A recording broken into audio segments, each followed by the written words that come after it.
Hello दोस्तों, नमस्कार। मैं हिमांशु कुलियाल एक बार फिर से आपका स्वागत करता हूं मेरे यूट्यूब चैनल कॉम्पिटिटिव स्टडी में।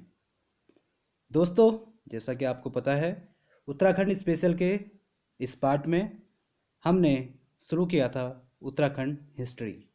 दोस्तों, इससे पहले हम स्टार्ट कर चुके थे एंशियंट पीरियड से। उसके बाद हमने बात की थी मेडिवल हिस्ट्री के बारे में।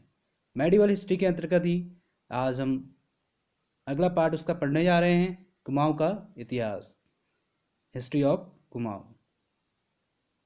मध्यकाल से पूर्व संपूर्ण उत्तराखंड में मानव जातियां समान रूप से पाई गई हैं, तथापि कुमाऊं क्षेत्र में नाग जाति के निवासियों की प्रधानता का आभास इस क्षेत्र के बैरी नाग, बेनी नाग, नागदेव, पिंगल नाग, धौल नाग, काली नाग तथा वासुकी नाग आदि स्थानों के नामों से स्पष्ट होता है।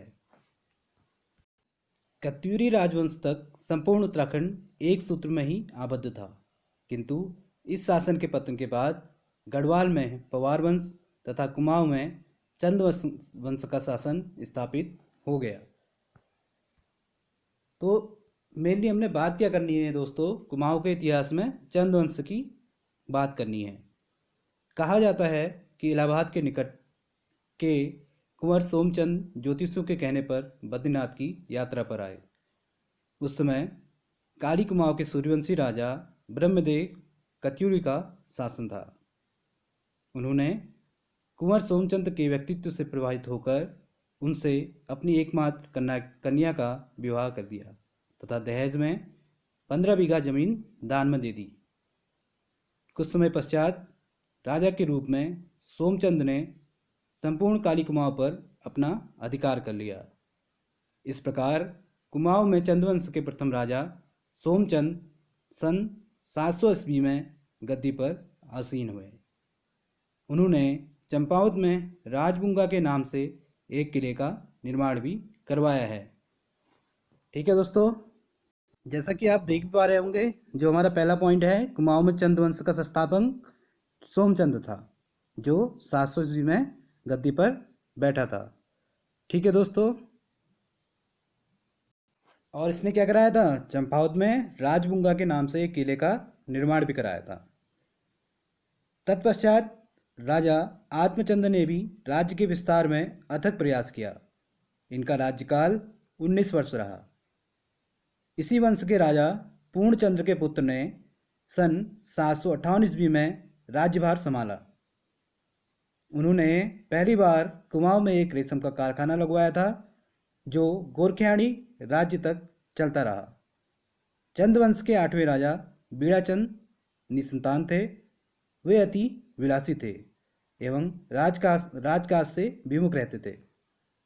उनके शासनकाल में राजकाज की सारी बागडोर कर्मचारी के हाथों में रहती थी। इसी समय राजा बीड़ाचंद की दुर्बलता को भांपकर खस राजाओं ने चंद्रवंश से राज छीन लिया और इस प्रकार पुनः 200 वर्ष तक कुमाऊं में खस राजाओं का राज चलता रहा। खस राजाओं का शासन लोकप्रिय नहीं था। इनके उत्पीड़न से कुमाऊं की जनता बहुत दुखी थी। इन्हीं दिनों चंद राजा कुंवर बीरचंद खस राजा के भय से नेपाल भागकर चला गया था। जब वह नेपाल से वापस कुमाऊं आया तो उसने खस राजा सोपाल को युद्ध में परास्त कर मार डाला और इस प्रकार पुनः कुमाऊं पर चंद्रवंश का शासन हो गया। राजा वीरचंद के बाद 28वीं पीढ़ी के राजा अभयचंद तक के राजाओं के संबंध में कोई उल्लेखनीय जानकारी उपलब्ध नहीं है। तत्पश्चात राजा ज्ञानचंद सन 1374 ईस्वी में सिंहासन पर बैठे। उनका कार्यकाल सभी चंद राजाओं में सबसे अधिक 47 वर्षों का रहा। उन्होंने दिल्ली के तत्कालीन बादशाह मोहम्मद तुगलक के पास जाकर उनसे तराई बाबर का छेद भागीरथी तक कुमाऊं में मिलाने की शर्त स्वीकार कराई और उस स्थिति को पुनः स्थापित किया जो कत्यूरों के शासनकाल में रही थी। तत्पश्चात राजा कीर्तिचंद सन 1488 ईस्वी में कुमाऊं की गद्दी पर बैठे। कहा जाता है कि वह बहुत वीर और पराक्रमी थे। उन्होंने अपने आसपास के अनेक छोटे बड़े राज्यों को अपने अधीन कर लिया था और इस प्रकार कुमाऊं के 3/4 भाग के शासक बन बैठे। कुमाऊं के इतिहास में कीर्तिचंद को सबसे प्रतापी राजा कहा गया है। सन 1560 ईस्वी में राजा बोलचंद गद्दी पर बैठे। उन्होंने एक नई राजधानी बनवाई तथा उसका नाम आलमनगर रखा। इसी आलमनगर का नाम वर्तमान में अल्मोड़ा है। ठीक है दोस्तों, जो अल्मोड़ा नाम अभी है उसका जो पूर्व नाम था हिस्ट्री में वो क्या कहा गया है, आलमनगर कहा गया है। जब चंद्रवंश शासक किया करते थे तो उस टाइम जो अल्मोड़ा का नाम था वह आलमनगर था। ठीक है दोस्तों, चंद राजाओं में रुद्रचंद सबसे विद्वान, शिक्षा प्रेमी और दानी राजा थे। उनके निकट तराई बाबर का दुर्गम उपजाऊ क्षेत्र था, जिसके लिए राजा को 5 बार युद्ध करना पड़ा और इस युद्ध के अंततः उनकी विजय हुई। कहा जाता है कि उनके राज्य का विस्तार लालढांग, बड़ापुर, नगीना तक था। उन्होंने 1568 से 1595 तक कुमाऊं पर शासन किया। उनके नाम पर रुद्रपुर नगर की स्थापना की गई। दोस्तों, रुद्रपुर नगर की स्थापना किसके नाम पे की गई? रुद्रचंद के नाम पे। ठीक है, एक बार फिर से मैं आपको बताना चाहूँगा, रुद्रपुर नगर की स्थापना रुद्रचंद नाम पर की गई। ठीक है, उसके बाद जो इनके बड़े पुत्र थे वो अंधे थे तथा छोटे पुत्र कुंवर लक्ष्मीचंद 1595 में उनका उत्तराधिकारी उन्हें बनाया गया था। लक्ष्मीचंद ने गढ़वाल पर 8 बार आक्रमण किया था। इन्हीं के कार्यकाल से कुमाऊं में खतड़ुआ त्यौहार बनाए जाने का प्रचलन आज भी चला आ रहा है। दोस्तों, आप जानते हैं कि अभी इसी माह के अंत में खतड़ुआ त्यौहार मनाया जाता है। तो इसका जो मेन रीजन वो क्या है, इतिहासकार ऐसा मानते हैं कि जब लक्ष्मीचंद ने गढ़वाल पर 8 बार आक्रमण किया था तो उसी आक्रमण के चलते ये खतड़ुआ त्यौहार बनाया जाता है, जिसका प्रचलन आज भी चल रहा है। उनके उत्तराधिकारी हुए राजा तिरुमल। उनके उत्तराधिकारी कौन थे? राजा तिरुमल चंद, जिनकी कोई संतान नहीं थी। अतः पूर्व में भागे हुए चंदू में से बाजकू गोसाई को सन 1638 में राजा बाज बहादुर चंद के नाम से गद्दी पर बैठाया गया। बाजपुर नामक कस्बा उन्हीं के नाम पर बसाया गया है। तो दोस्तों, यहाँ पर आप पॉइंट नोट करते रहें, जो मैं आपको बोल रहा हूँ ध्यान से बातों को सुनें और नोट करें। जो बाजपुर नामक है वो किसके नाम पर बसाया गया है? बाज गोसाई के नाम पे। ठीक है, जिनका बाज बहादुर चंद इनका पूरा नाम है और बाज गोसाई इन्हें कहा जाता था। उन्हीं के नाम पर बाजपुर नामक बसाया गया है। एक बार फिर से नोट कर लीजिए, बाजपुर नामक कस्बा बाज गोसाई के नाम पर बसाया गया। तराई बाबर की जमीन बहुत उपजाऊ होने के कारण राजा को इस भूमि से बहुत लगाव था। बाज बहादुर चंद बहुत योग्य प्रशासक थे। उन्होंने 1662 ईस्वी में तिब्बतियों से ताकलखाल के किले को छीन लिया था तथा इनका राज्य तिब्बत में कैलाश मानसरोवर तक फैल गया था। इसके अतिरिक्त इन्होंने कई अन्य किलों पर भी विजय प्राप्त की। इनके जीवन का अंतिम समय बहुत कष्ट में बीता। सन 1680 में इनकी मृत्यु हो गई।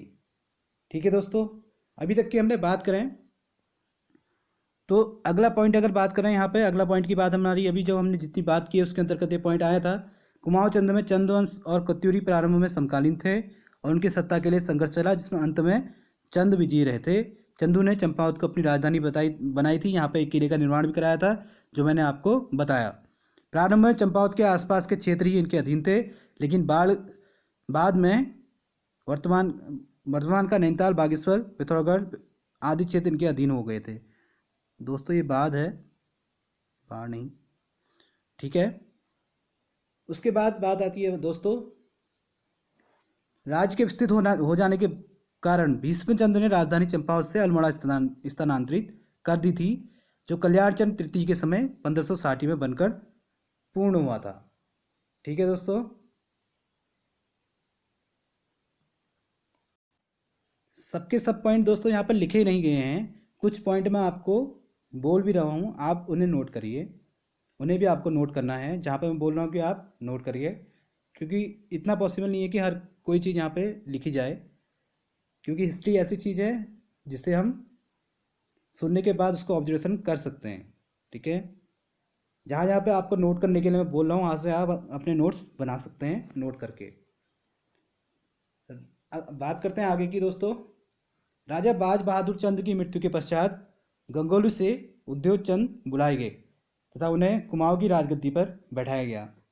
इनकी मृत्यु के पश्चात इनके पुत्र राजा ज्ञानचंद सन 1698 में गद्दी पर बैठे। इन्होंने 10 वर्ष तक राज्य किया। राजा ज्ञानचंद ने गढ़वाल के कई परगनों को लूटकर उजाड़ दिया था। इनकी मृत्यु के पश्चात राजा देवीचंद 1720 में गद्दी पर बैठे। वह बहुत सल्की किस्म के राजा थे तथा हर समय चापलूसों से घिरे रहते थे। सन 1729 ईस्वी में उनके अपने ही कारिंदू ने राजा देवीचंद का गला दबाकर उन्हें मौत के घाट उतार दिया। तत्पश्चात राजा अजीत चंद गद्दी पर बैठे, किंतु राज्य के सारे अधिकार पूर्णमल गैड़ा और उनके साथियों के हाथों में रहे। उन्होंने कुमाऊं की जनता पर अत्यधिक अत्याचार किए। उनके कार्यकाल में प्रजा में हाहाकार मचा हुआ था।